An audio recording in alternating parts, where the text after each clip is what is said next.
Hey everybody, welcome to Bullseye Channel. I hope you're doing well. Today, I just can't get away from this subject of silicon carbiding some of my pistols.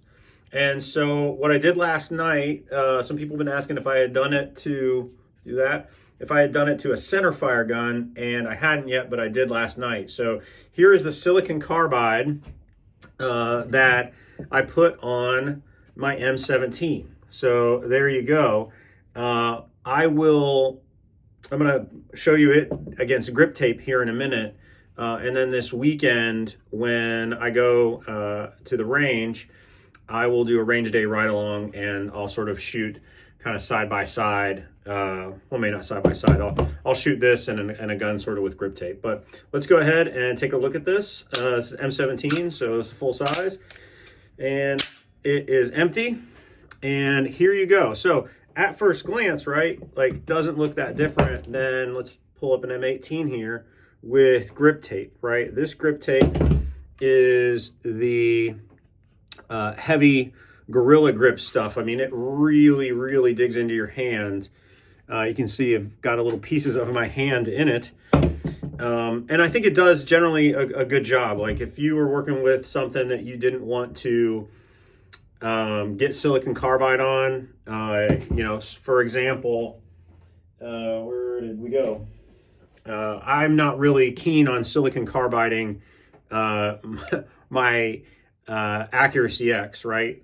Just don't want to do it, but I do want a little bit of grip, so grip tape is perfect. The problem though with grip tape is it does this every once in a while. Usually not a problem, because when you're gripping it, you're kind of gripping forward and you can push it into here.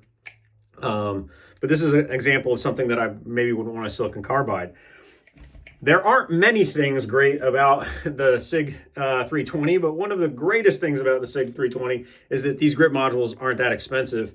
So I can make 10 of these, right? Like with different grip, you know, sizes and grits, and I could do it as much as I want and not feel like I'm losing out or modifying something permanently like I did with some of my other stuff. So that's what it looks like.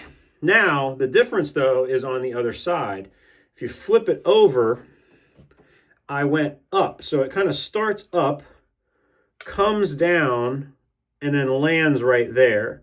I guess you could do it high across the top, but I kind of like having it smooth on my dominant side, my strong side. I don't really grip a whole lot here, so I don't really feel like I need it. But I definitely do like having it sort of right there where my thumb is. And, you know, you can kind of push out like that. I had initially had some of it up here, like all in this area and kind of forward. And I just really didn't like it. So the great thing about silicon carbide is like even mid application, I just took a piece of paper towel and just wiped it all away and just made sure that I didn't have any sort of spare pieces lying around.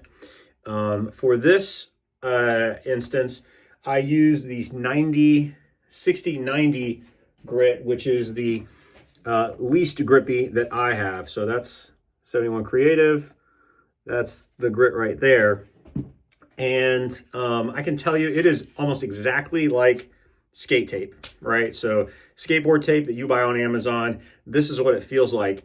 It is a little too smooth for me, right? I like something with a little bit more crunch and grab. So I think what I will do, I have so many of these, like I have this, that I'll probably keep. This is just the M18 civilian version.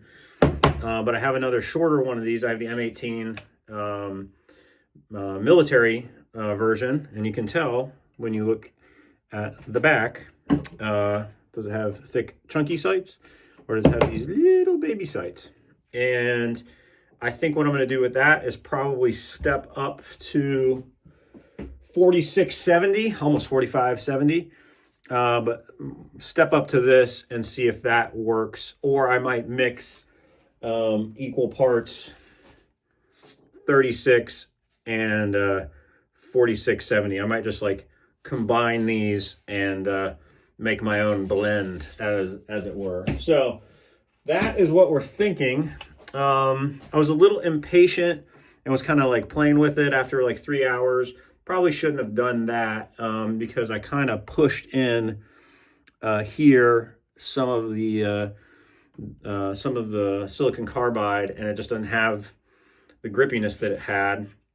But other than that, I'm pretty pleased with it. I like how clean it was. I like that it actually kind of just looks like grip tape until you turn it on this end, and then it's got like that. You could even, if you wanted to really get fancy, get a little bit of steel stick and build yourself a little shell for a palm swell. I mean, you could really go to town between the combination. So come along this weekend for the range day ride along, and we'll talk a little bit more about what I feel about this. Coming up here soon, I'm going to show you guys how I use steel stick to build out some of like my grip size and dimensions. So specifically, I'm going to take my Pardini and I'm going to put some steel stick right here where I tend to have a gap. And that is going to be part of the process of getting this bad boy ready for 22 EIC. And then once we do that, I'm going to, you guessed it, I am going to silicon carbide this one as well. I think I am going to leave the green Pardini alone and just leave it stock. I've already got a lot of, as you can see, I got a lot of grip powder in here. Wouldn't be a problem if I, oh man, that feels great in the hand. So that's what's coming on the channel. So yeah, I hope you guys really dig it. Let me know if there's something else you want to see. I've been pretty surprised at how well the silica, the first, like just silicon carbide, lo-fi beats, 20-minute video is doing. It's like quickly becoming one of my most popular videos on the channel. And that surprises me. But that's pretty much it. That's what we're doing. Let me know what you need. And other than that, I'll leave you with 3 rules for life. Rule 1, don't be a jerk. Rule 2, take care of yourself. Rule 3, help other people. Hold hard, shoot straight, and I hope you have a good, hope you have a great day. Go Bucks.